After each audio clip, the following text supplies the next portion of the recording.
It's just over 2 years now since a transgender shooter attacked a Christian school in Nashville, and a very loud public records battle in the meantime that ultimately kept documents and evidence hidden from the public on novel copyright grounds, though much of it was leaked to the public anyway. But just this week, much more quietly, the Nashville Police Department has released its final 48-page report on the shooting, detailing everything they know about how and why this event happened. Well, great. So we can finally see all that evidence then, right? No, of course not. But you can read some investigators' description and characterization of all that evidence. There's some photos from the scene and her guns, and here's a picture of the dozens of journals that she kept, but enjoy all those cool stickers on the outside because this report won't show you a single page from within. And so officially now, this shooting is a strange paradox where the shooter kept extensive records of her own psychology, but also her psychology remains an elusive mystery that nobody will ever fully understand. Investigators say so themselves, summarizing their own findings. This shooter left behind way more information than is usually available in a criminal investigation, but also understanding her is difficult. She scattered her thoughts and motivations across all these documents. It's a puzzle that is very difficult to decipher. Okay, she was mentally unwell, so I'm sure a lot of it probably is nonsensical ramblings. But how about this? If you guys at Nashville PD can't decipher this evidence, can we, the public, try to decipher this evidence ourselves? Oh, absolutely not.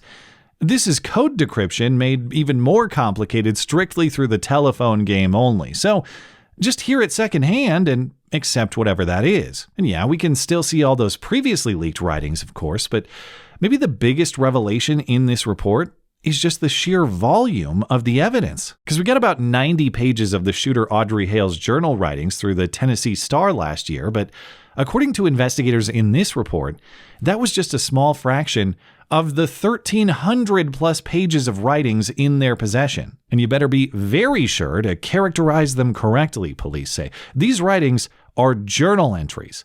They are not a manifesto. In fact, there is no manifesto at all. So all you idiots who were demanding to see the manifesto for the last 2 years were shouting for something that doesn't even exist anyway. After all, a manifesto is a single document to explain a criminal's motives, but there is no single document here. There are only physical writings, digital files, and hours of video Audrey Hale recorded explaining the events in her life that motivated her to commit the attack, that she prepared meticulously to be accessible after she was killed. That's way different somehow. Okay, so instead of just a manifesto flyer, we're getting a manifesto novel plus a movie adaptation. Just don't call it a manifesto. Got it. Call it whatever you want, but there are video files too? Oh yeah, we got a dozen of them, ranging in length from 5 to 40 minutes. These are videos recorded for friends and family and the general public explaining why she committed the attack. You know, that sounds very manifesto-y to me, but I'll avoid using that inaccurate word. Can we watch these not manifesto videos? No. Okay, can we get a transcription of what she said in them? No. All we get is a couple sentence mention of these videos, minimized by paragraphs insisting her messages are supposedly disorganized and confusing, without letting us make that assessment for ourselves. Okay, so what even is the motive then? According to all these wiser minds that actually got to watch these videos and read all these writings that the rest of us will never get to see. It was just fame, generally, they say, or notoriety is the word that they use. Their opinion is that Audrey Hale wanted the same fame that other school shooters have achieved after a life of loneliness and, in her view, being disregarded by former friends. As far as her transgenderism, this report makes almost no mention of it. It does note in the introduction that Hale identified as male, gave herself a male name, and used male pronouns, but the report assigns no motive associated with that gender identity. The report has a whole section describing what the motive is not, and insists that Hale was not motivated by racial, religious, or economic, in other words, political views or ideology. Well, first of all, how are investigators telling us confidently what the motive is not? Did they infer that it's not one of those things? Did they guess based on clues? In which case, Definitive statements like that are not appropriate. Or did they eliminate certain motivations based on what the shooter herself said in her hundreds of pages of writings or her dozen videos? If what she said herself eliminates certain possibilities, great. Then just show us what she said, but they won't. They just declare it and expect us to take their word for it. And the problem is that word on which they insist cuts against a lot of the evidence that is already publicly available. We know the shooter wrote just prior to the shooting about her imaginary male anatomy. She wrote that it was a curse that she was born a woman and that she was damned to have been born female. She said girl puberty imprisoned her and prompted her to violent thoughts on full auto. Now, could those political or social issues be incidental or isolated in the large volume of pages written and videos recorded here? Maybe, but if the rest of her mental health history is relevant enough for many paragraphs and pages and specific details in this report, why is the gender dysphoria nearly erased? Oh, she was depressed and suicidal and homicidal, among many other mental health problems, and she had years of treatment for it. Let's go over all of that in detail, but the transgenderism was relevant to none of that. All of these mental health issues are clearly interrelated, as these investigators write about, with every other problem that she had, just not this one. And disregarding the transgenderism is contrary to the shooter's own writings anyway. And in an interesting piece of the story I hadn't heard about until this report, inside the church, Audrey Hale shot out a stained glass panel depicting Adam and Eve in the Garden of Eden. This was just prior to her brief standoff with police before she was killed. And that could be just a random act, sure. She shot at a lot of things that day. TVs, doors, other objects. But the report does note that she targeted that Adam and Eve stained glass in particular. And one might infer she had a reason for disliking that depiction. In another interesting subplot, investigators say that Hale's target, the Covenant School, was not her first plan. Hale had attended the Covenant School in her younger years. She then moved to nearby Cresswell Middle School to pursue her interests in art. And Cresswell was her original target in her years of planning this attack. But she opted not to hit Cresswell because Cresswell is majority black, and she didn't want to be viewed as racist. Okay, well, one, that point directly contradicts this report's insistence that there were no racial motivations in this shooting. There clearly were.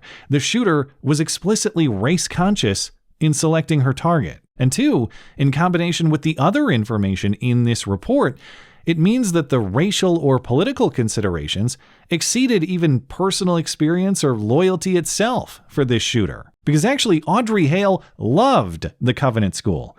According to her writings, her years at Covenant were the happiest of her childhood. In contrast, her years at Cresswell were terrible.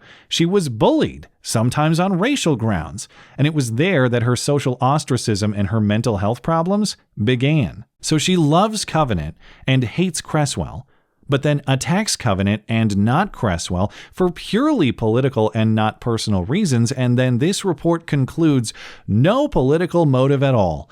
Just fame. Yeah, but fame was achievable at either place, though. In fact, a white shooter attacking a black school would probably get way more news coverage than the attack that she chose. Beyond the shooter's motivations, there are some other details in this report that are worth attention too, if only to learn some lessons for the future. First, it appears that this shooting was actually facilitated somewhat, ironically, by safety features at the school. Audrey Hale said that she chose the Covenant School in part because she believed it to be a soft target. And it's true that the school did not have armed security, or at least that no armed school security personnel confronted Hale that day, though staff said some of them carried guns. But the school had other security measures too.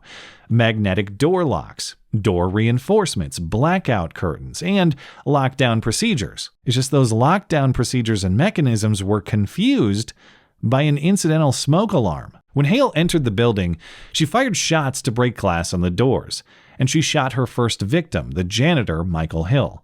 The smoke from those shots tripped the smoke detector and set off the fire alarm. And that fire alarm had two unintended effects. One, it led staff and students to believe this was a fire situation and begin evacuation procedures. putting them at risk instead of locking them down in the classrooms. And 2, the alarm automatically unlocked those magnetic doors designed to seal off a shooter. And that means that a safety feature, the smoke detector, had the unfortunate effect of helping this shooter, not stopping her. Now, is there an easy solution to make this building both fire and shooter safe? I'm not the tech guy to ask, but you would think there's got to be a way to make these systems complementary and not opposing or counteractive. In this case, the smoke detector had the same effect as if Hale had just pulled the fire alarm herself, which someone like her might do intentionally to create chaos and confusion. It drew students and staff into the hallways just as a shooter would want. In fact, Nicholas Cruz did exactly that in the Parkland shooting. He pulled the fire alarm to draw people into the corridors. Another point for evaluation and scrutiny is how exactly Audrey Hale acquired her guns. And this isn't a point for gun control or blocking those sales. She was never declared mentally ill in a court. She was never involuntarily committed to a mental institution, so her gun purchases were all perfectly legal. I just mean logistically, how did she buy her guns? She had little money. She had low-paid jobs. She lived with her parents. She bought her guns with federal student loan and grant money. Multiple times. She bought a Smith & Wesson AR with federal student loan money, though that AR was different from the one she would later use in the attack. And she bought a Smith & Wesson 9mm handgun and a Kel-Tec Sub 2000 9mm carbine with federal student grant money as well. And those guns were used in her attack. And she was so close to Joe Biden's forgiveness on the debt, too. Hey, maybe those Doge cuts aren't so bad after all. Can we all at least agree that guns for school shooters is a great piece of government waste to eliminate? But of course, learning what happened this time to mitigate or maybe even prevent what happens next time depends on the quality of the information that we have to do it. Primary information is always better than secondary. Looking at the evidence ourselves is always better than relying on someone else's description of it, but apparently that's all we're going to get in this case. Oh, trust us. We looked at the evidence, and we'll tell you how to understand it correctly. Yeah, well, trust is earned through verification. Without verification, there is no way to say whether that trust is deserved or not. And if these writings and these video recordings show what Nashville PD is saying, oh, the motive was all fame and no politics, great.